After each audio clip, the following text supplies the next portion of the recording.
Have you ever wondered why you'll see 5 orbs more times than you'll see 6? Have you also ever wondered why you get 2 buzzsaws more than you get the 3 to hit the bonus? I'm Lori. I'm Pops. And we're not just gamblers. We're informed players who are determined to understand the system. We're also chasing the bonus. And this is Real Gambling Talk.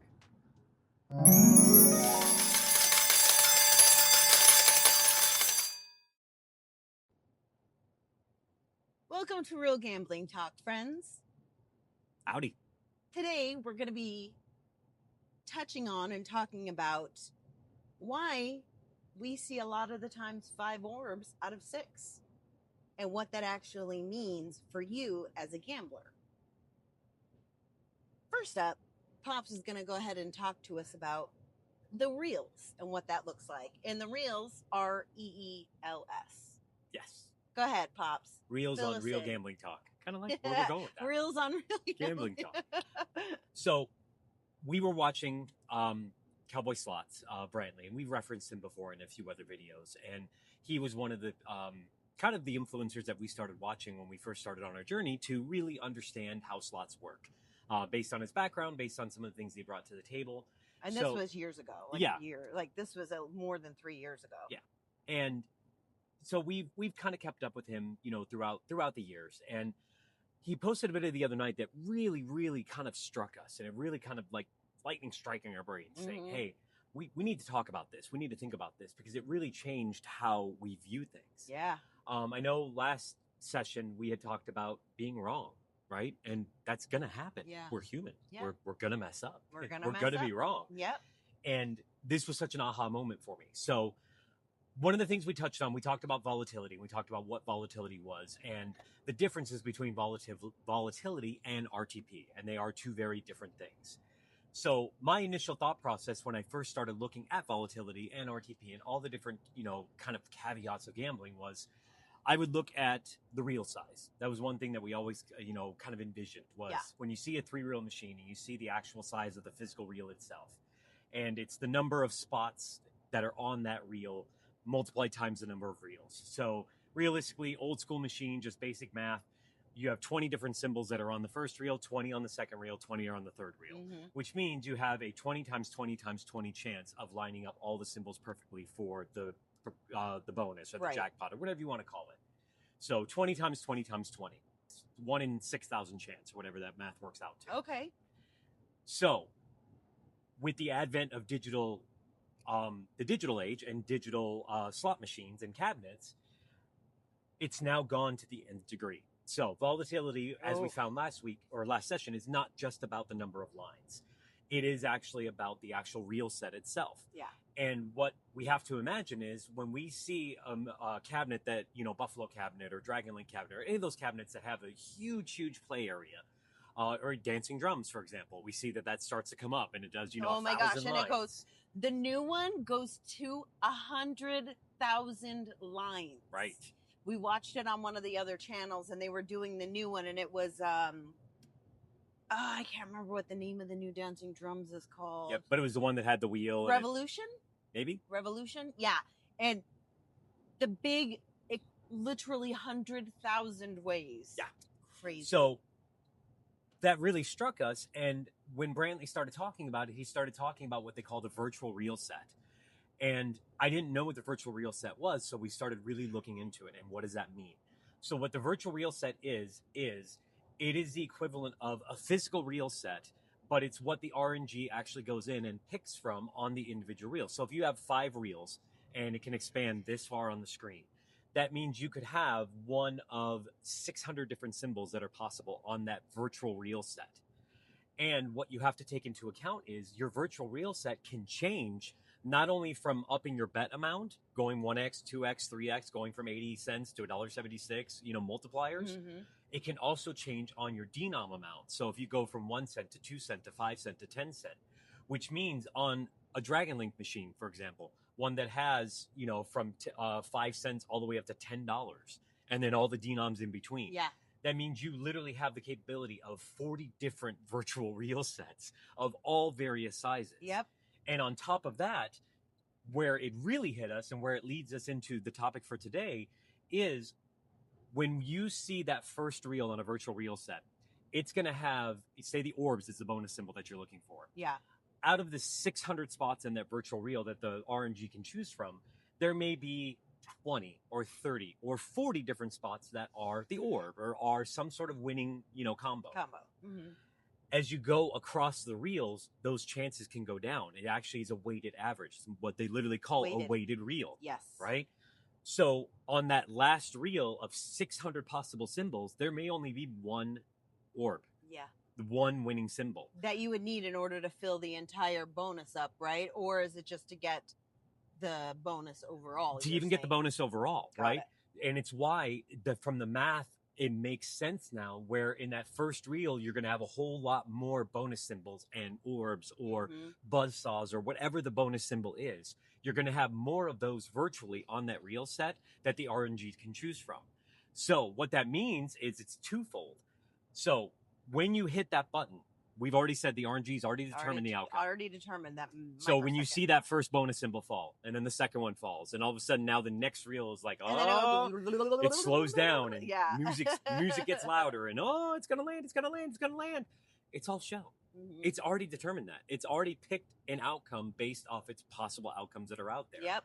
And show. Exactly. But because it's a virtual reel set, it can literally choose from thousands upon hundreds of thousands of combinations to play to actually give the results. And when we were researching this and going over it a little bit more, what it actually said is that based on any type of virtual reel set, there are actually infinite amount of, what do I want to say?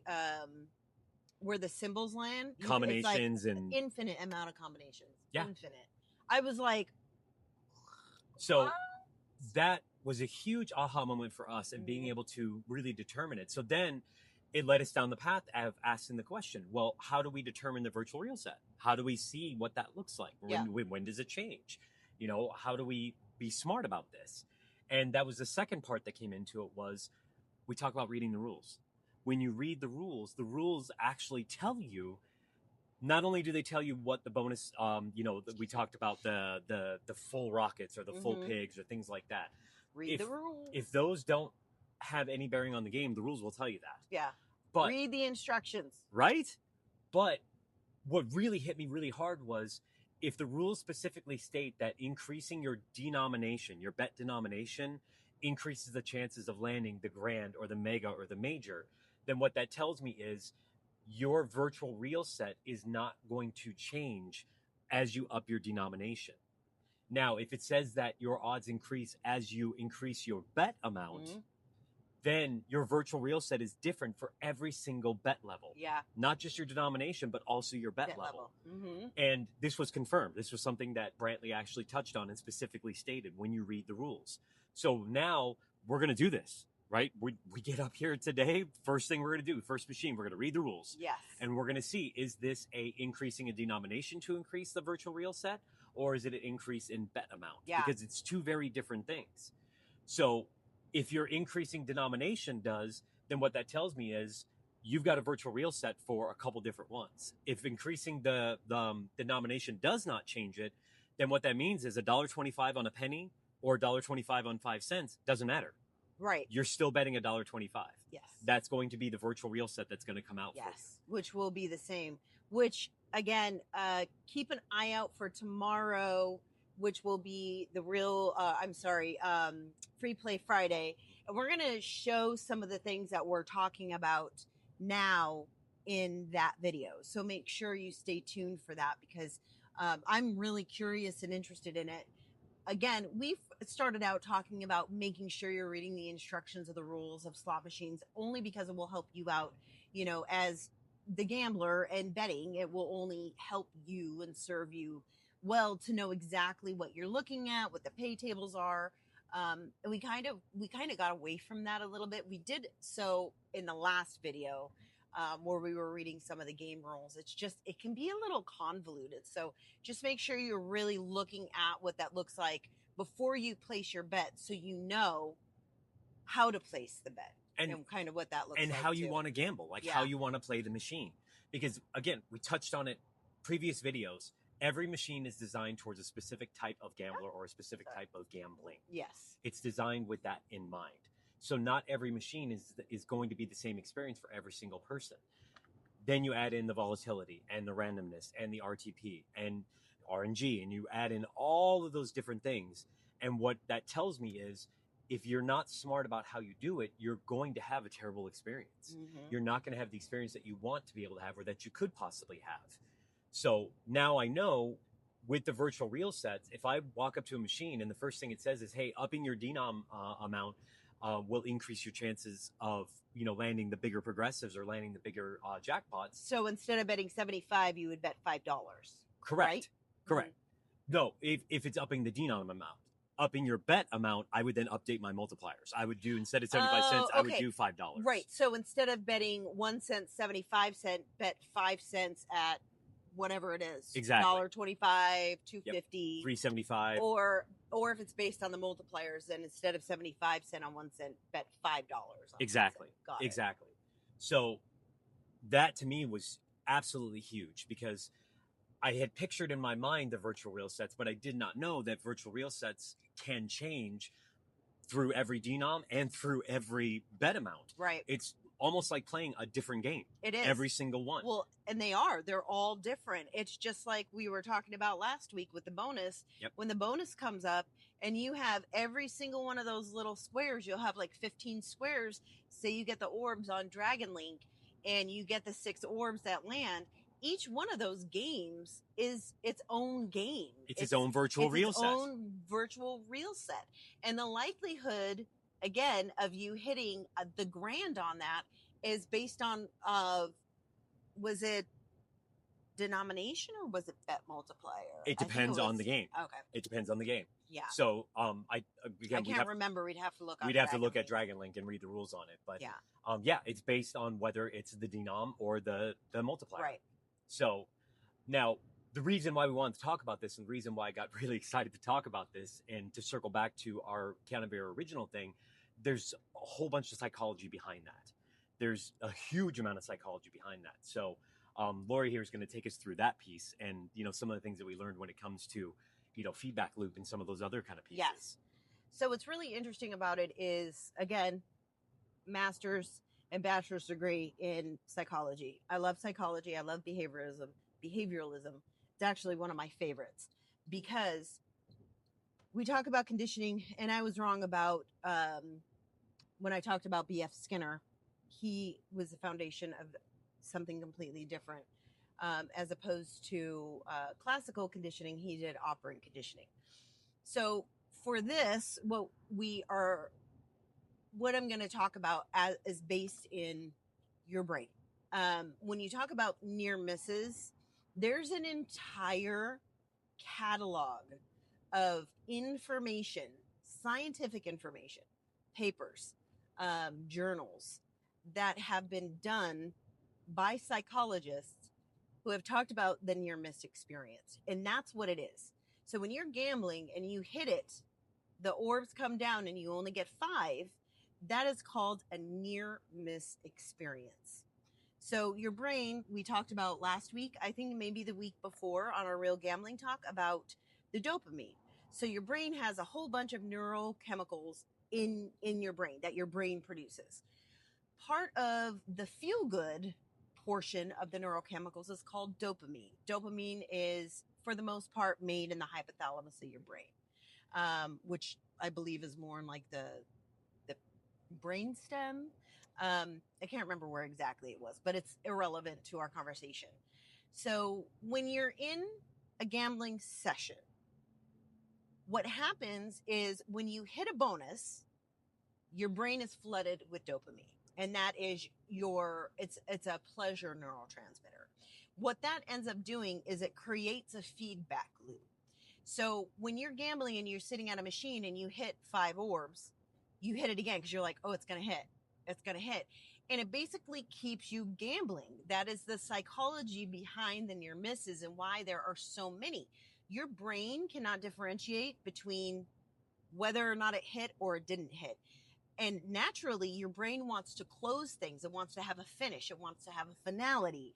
And what happens, you don't get that. And because you don't get the closure, you continue to gamble because you're like, it's going to hit, it's going to hit, it's going to hit. When in reality, it's totally random, which we've talked about before. But given the fact that we are predisposed and predetermined to emotionally judge certain actions or stimuli within our own environment in order to keep us safe. A lot of that is built foundationally as far as, making sure we're safe, and also allowing us to experience the things within our environment, the stimuli. And our brains are then wired to release these neurochemicals to make us, in this situation, feel good, right? And dopamine is responsible for a lot more things: memory, sleeping. It regulates a lot of different, physical aspects that your body could go through. But the feedback loop is really important because it basically, what you're seeing in your environment, whatever you're doing, once it releases the dopamine, it basically is your brain being like, here, this feels so good. You want to continue to do this. And what happens with that, and the reason why they talk about gambling as far as like people who have, problems gambling and situations like that, what happens is it's the basis of the control within the environment. And a lot of times they're what do I want to say, co-occurring disorders. So you can have a gambling problem and say have ADHD, or have a gambling problem, be depressed, have a gambling problem, have anxiety. So there are things that coincide one-on-one as far as having like any type of mental health issues, and the likelihood of you ending up having some type of gambling problem. And a gambling problem is something that is so extreme. People cannot control themselves when it comes to, say, paying their rent or paying their mortgage or paying their bills. They're taking that money and then they're going and they're gambling it all. And a lot of times that ends up coming to chasing losses, right? Comes down to chasing losses. And it's basically just a hit of dopamine. It's a hit of dopamine every time. But either way, that's kind of a little bit of the physiological aspect that happens when you're gambling. But again, the reason why we have near misses is because it keeps you gambling. Yes. And it keeps you feeling those feelings, to think that you are going to hit a jackpot, or that something else is going to happen. And which was really funny is last week, we were gambling, and I can't remember what happened, because we do the free play. We go up and we do the free play. And I was saying something to Pops, and he was like, "Are you emotionally betting right now?" And I was like, I am emotionally betting right now. And that checked me. And I was like, okay, reel it in. You don't need to be feeling a type of way about this. Yep. And and what it was we've talked about it before. One of the reasons we do what we do, and one of the reasons that we do this, is so that we can always come back with money, right? Or we have more money for gambling next time, or what that looks like. So when we do go up, that's our method. If we go up, whatever reason, especially if we double up, we're going to cash out. We're going to put some of that money aside, put the rest of the money back to gambling again, and rinse, lather, repeat. Mm-hmm. And ultimately, we should end up leaving with money if we keep doing it the same way and we're disciplined enough about it. Right. So it's one of those times where we're down from our gambling money. We have no gambling money left, right? Our budget is blown. Yeah. We still have the money that we're going to take home. And then we say, well, what's $20, right? What's $50 in this machine? And that was the call out. Yeah. That was where are we emotionally, gambling? And I'm like, yes, I'm emotionally gambling. I'm invested in this crap. Come on, let's go. God love him. But we did have some money, but we didn't have and it's hard too, because when we're driving up, it's like, what is going to be worth it? Driving up here an hour and a half and only spending, 15 minutes, it doesn't really make it worth it. But we have been putting in like $40 of our money on the 60, so we have 100 that we're betting on. But again, it's all random. There's no rhyme or reason to anything. And, even if the house has, an 8% edge or 7 or 6 or 4% edge, the house ends up coming out, overall in the long run. So, which we'll talk more about it on the next session. One of the things I do want to touch on is your average betting and some of the metrics that are actually measured by the casino, which again, news to me. I had another, an idea, yeah. but yeah, I had an idea what was measured, but not knowing the whole thing behind it. Honestly, like even with the comps and us having talked about the comps before and what that means. Yep. But as far as your betting, and then I still think Hard Rock has the best comps. I'm sorry. I think that they do. I think, as far as, because even when we were talking to Two, shout out to, hi Two. And from what we were reading was that even Caesars is for every $5, it's 1 point. Every $5 spent. Right. Whereas I think the Hard Rock is, I think it's $1 it may be for dollar for dollar. Yep. I think so. But either way, it was really important to us to be able to bring this, because it's the idea that everything is psychological. And again, we said it last week. This guy's getting over. Oh my gosh. Don't mind me. It's fine. Everything's fine. Yeah. Anxiety. Freaking traffic. Driving in California. But it was really important for us to have a discussion and have, allow you all to understand what that means as far as when you're gambling in those near misses, because your brain, again, wants to be able to close up, close it up. Okay, wrap let's it up, get the put 6. a bow on Let's go. But your brain also can't differentiate between a win and getting it and then a near miss. So your brain is still going to be flooded with dopamine, the feel-good feeling, the feel-good neurohormone. And you're going to continue to want to gamble, because honestly, it is about the feeling. A lot of it comes down to the feeling and emotional betting. And I know that I'm guilty of it. We're guilty of it. But yeah. Yeah. Well, and I really appreciate all of you giving us the opportunity to share in this knowledge and to be able to talk about this, because again, for us, this is a learning experience for us as well. And I love that we can chronicle this and we can kind of, we're literally making it for posterity, so we can always look back and learn more. Right? Yes. But I do love this learning journey, and I love this learning experience, because as we're learning these things, it's changing how I gamble. It's changing how we even approach different machines and approach different things. And it is very much about budget based. Are we, gambling on the right machine for our budget? Are we doing the right type of machine for the type of experience that we want today? Are we checking ourselves emotionally? Are we, not going in desperate? Are we not going in because we got to make some money? Right. All these different things that we never would have thought about before. And I love that we can share that with everyone. And I love that we can share that with you and with everybody else. It makes me very happy. Me too. And it's very psychological. And it's so funny, because technically what would be the feedback loop, I want to say it is based on like an operant conditioning. It's behavioralism. You're getting something, you're getting a feel-good feeling out of betting and out of gambling. So therefore you want to do it more, therefore you want to continue because, you're going to get that bonus, or, you're going to get that jackpot. And there's never a guarantee of anything. They don't owe you anything. The machine doesn't owe you. And there's no way to win. There's no guaranteed method to win. So when you see these people out here saying guaranteed method, the slot, there's no way. You can get a lot of really good information though, from informative videos like this or from other people. So just give those things a think. I'll put all the sources in the description. So if you want to take a look, you want to read more into it. If you're a sucker of psychology like I am, I love all of this stuff. I think it's so fascinating to me. And I hope it's fascinating to you as well. And I hope you've enjoyed this. Anything else you want to add to close up? I'm good.